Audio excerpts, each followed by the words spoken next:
Hindi ko makakalimutan ang araw na dumating siya. Bagong hire, bagong muka, bagong kwento. Pagpasok niya sa care facility, napansin ko agad kung gaano siya tahimik. Pero may kung anong presence na hindi mo ma-explain.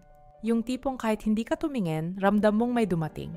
Bumati siya sa amin, medyo nahihiya, at halatang nag-a-adjust pa sa bagong trabaho. Pero sa hindi ko maintindihan na dahilan, parang napahinto yung mundo ko nang makita ko siya. Hindi ko naman siya kilala. Wala kaming connection. Wala pa akong alam tungkol sa kanya. Pero totoo, na-inlove ako agad. At syempre, tinago ko sa sarili ko. Hindi dapat, hindi pwede. Hindi tama. Pero kahit anong pilit kong ilaban yung utak ko, iba talaga pag puso ang kumapit. Habang lumilipas ang araw, nagkakausap kami. Small talk lang.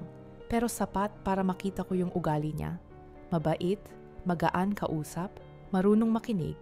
Hindi ko in-expect na magiging magkaibigan kami. Pero naging madali lang. Parang ang tagal na naming magkakilala, kahit kakadating niya pa lang.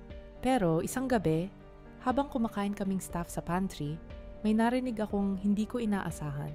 May girlfriend pala siya sa home country nila, bulong ng isa naming kasama. Parang may sumabog sa dibdib ko. Tahimik lang ako, walang nakapansin. Walang nakahalata. Pero ramdam ko yung bigat na parang may nalaglag sa puso ko. Doon ko sinabi sa sarili ko, okay, tama na, hindi pwede. At mas lalo kong tinago yung nararamdaman ko. Pero ito ang hindi ko alam.